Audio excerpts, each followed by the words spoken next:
corazón de un adulto suele latir entre 60 y 100 veces por minuto. Si usted no está en ese rango, puede pasar algo con su corazón. Estamos con el doctor Jorge Espitaleta, que nos va a hablar un poquito más de nuestro corazón. Doctor, bienvenido. Buenos días. ¿Por qué tenemos que estar entre 60 y 100, doctor? Bueno, más o menos esa es la frecuencia promedio que todos los adultos para mantener la entrega de sangre a todos los tejidos. Uno mantiene no solo la frecuencia, sino también la presión. Dependerá mucho, porque las personas que tienden a ser, por ejemplo, hipotensas, como muchas mujeres que en general tienden a tener la presión baja, sobre todo en edad joven, suben un poco la frecuencia y puede no haber problemas. Simplemente es una cosa de compensar presión arterial con frecuencia cardíaca. Entonces, cuando mantenemos presiones normales, que digamos en un adulto es menor de 120/80, la frecuencia cardíaca para mantener un gasto cardíaco, que es cuántas veces eso da vueltas por el cuerpo por minuto, normalmente eso debe ser entre 60 y 100 para mantener la entrega adecuada a todos los tejidos del organismo. Ahora, doctor, veamos la pantalla y explique un poquito cómo es la cosa y los rangos, que es importante saber. Perfecto. Nosotros tenemos, el corazón podemos dividirlo prácticamente en dos. Hay un corazón que podemos llamar corazón derecho y un corazón que llamamos corazón izquierdo. El corazón derecho lo que hace es recoger la sangre que viene por las venas sin oxígeno o con muy poco oxígeno, para no decir sin oxígeno, pasa a través de él. Esto lo lleva a los pulmones, que son los órganos que están justo aquí detrás del corazón. Aquí se oxigena esta sangre y llega a la parte izquierda del corazón. Pasa por la aurícula y llega al sitio probablemente más importante para nosotros, que se llama ventrículo izquierdo, que simplemente es la bomba que ejerce la compresión para que salga la sangre expulsada por este gran vaso que se llama aorta, que todos conocen. Entonces por aquí se expulsa la sangre. ¿Qué hablamos de presión arterial o qué es la presión arterial?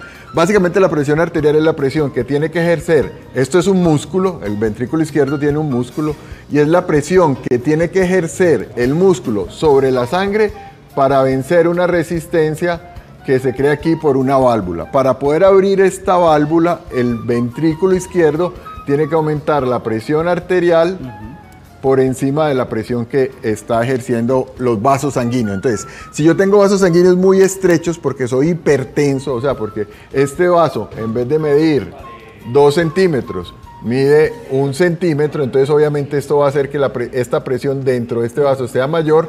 Mi ventrículo izquierdo va a tener que aumentar la fuerza, entonces va a tener que subir por arriba de 120, 130, 140, dependerá de cuánta resistencia le está generando la circulación a este paciente. Veamos los parámetros, digamos, normales de una persona adulta. ¿Cómo es la cosa? Cada vez nos volvemos más estrictos, pero hay números, los números son algo que nos puede indicar, pero no necesariamente son el todo. Dependerá de algunas otras patologías. Pero en general, cualquier persona menor de 60 años y adulto mayor de 16, 18 años debe tener menos de 120 la presión que decimos de arriba y menos de 80 la presión que decimos de abajo. Entonces eso es el número que siempre nos dan cuando nos tomamos la presión, que nos dicen 120, 80, 110, 60. Exacto. Cualquier cosa por debajo de esto es normal, pero igual hay límites inferiores, porque hay personas que sienten sintomatología cuando esto también baja mucho. Si mi presión baja mucho, tampoco perfundo o tampoco está llegando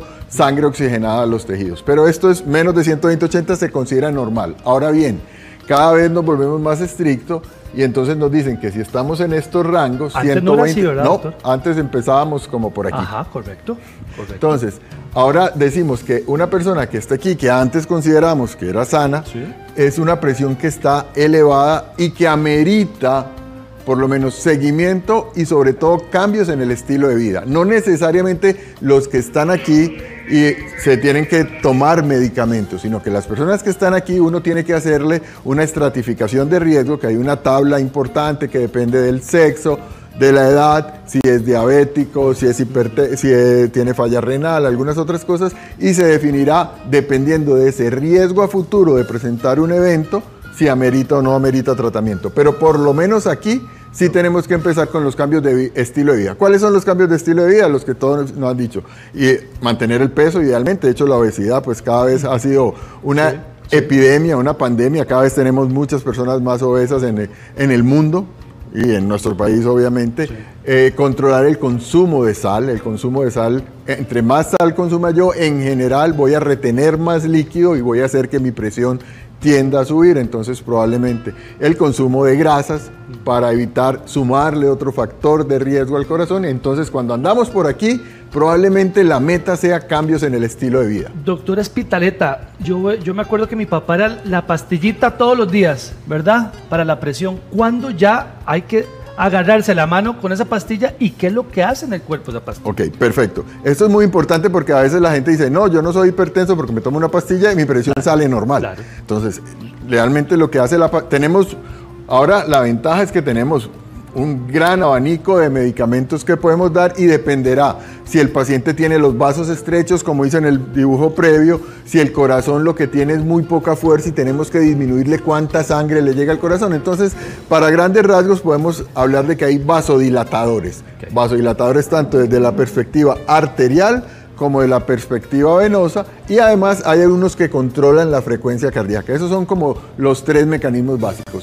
Cuando a uno le dicen que es hipertenso, lo matricularon de por vida. Entonces, por eso el diagnóstico tiene que ser bien hecho. Ahí está el frijolito. Sí, entonces, si yo soy hipertenso, puedo hacer un intento inicial con cambios de estilo de vida. Si esto no fue suficiente, subo el siguiente escalón y es tratamiento. Y cuando yo inicio tratamiento, no me lo puedo quitar. O sea, si ustedes toman pastillas para la presión y van y se toman la presión, lo normal es que la presión esté normal. Correcto. Por la pastilla, no suspendan el tratamiento. Pero una gente dice, es que ya no soy hipertenso porque tengo la presión normal. No, lo que está haciendo es que su tratamiento está siendo efectivo. Entonces, dependerá de, si, como les digo, si es diabético, probablemente en los diabéticos nos volvemos más estrictos en las cifras de presión porque tienen otro factor de riesgo aumentado. En los pacientes que tienen lesión en los riñones, también nos volvemos con unas cifras probablemente diferentes. Y en las personas mayores de 60 años, si ustedes ven, yo dije que esto calzaba muy bien para personas menores de 60, pero en los mayores de 60, esta cifra de arriba la toleramos un poquito más alta. ¿Por qué?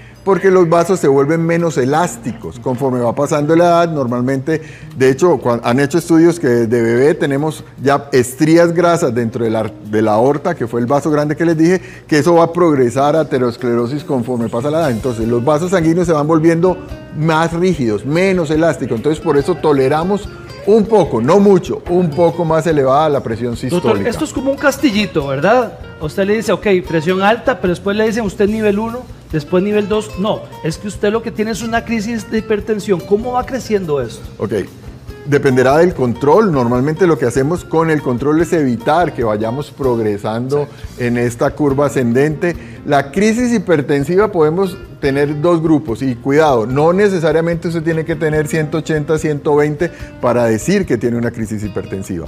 Si usted tiene 150, 95, pero tiene afectación de lo que llamamos órganos blancos, que los órganos blancos para hipertensión son cerebro, corazón, riñón. Entonces, si usted está haciendo un accidente vascular cerebral, si está haciendo una isquemia cerebral transitoria, si está haciendo isquemia del corazón, si los riñones ya empezaron a fallar, normalmente lo que decimos es eso, no necesariamente es un número, y por eso lo importante es que no nos aferremos solo a buscar un número, sino ver cómo están funcionando. ¿Por qué? Porque la hipertensión, lastimosamente, y si vemos aquí adelante, que dice que síntomas, lastimosamente, ojalá diera síntomas la hipertensión siempre, porque tendríamos más diagnóstico y podríamos dar tratamiento más temprano, pero normalmente la presión alta no nos da síntomas hasta que ya encontramos niveles muy, muy altos. El asesino silencioso, le llaman muchos doctores, ¿verdad? Exactamente, porque todo el mundo me dice, doctor, pero es que yo no siento nada. Sí, pero llegó a la consulta con 160, 100. Claro, amerita tratamiento. Imagine que ya ese número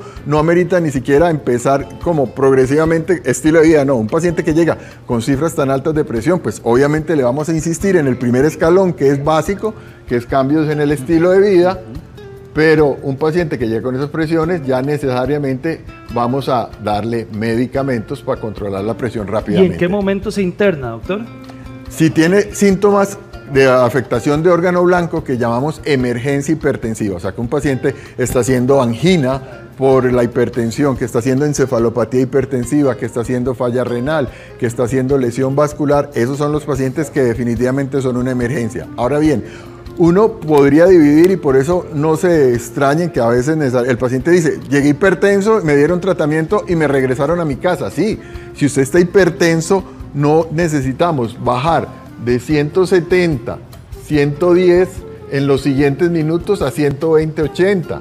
¿Ok? Nosotros lo que tenemos que hacer es precisamente bajar esto, si no hay afectación de órgano blanco, lentamente en las siguientes 24, 48, 72 horas, porque un cambio brusco de esta presión, si no estoy afectando órganos blancos, por aquí dibujamos los riñones si quieren, no es una emergencia hipertensiva, entonces tenemos tiempo de tratar y dar tratamiento oral. Hablemos de los síntomas, que esto realmente me llama la atención, porque tal vez usted dijo, no tengo síntomas, pero si ya empiezan a aparecer, doctor. Si ya empiezan a aparecer, probablemente la cefalea, el dolor de cabeza es tal vez lo que más frecuentemente señalan los pacientes, pero igual mareo, sensación de que se desvanecen, debilidad o desmayo, dificultad para respirar, esto probablemente ya empieza a ser cosas peligrosas. Si yo empiezo a tener palpitaciones, normalmente uno siente palpitaciones cuando la frecuencia cardíaca está mayor de 100, uno normalmente no siente latir el corazón, es algo que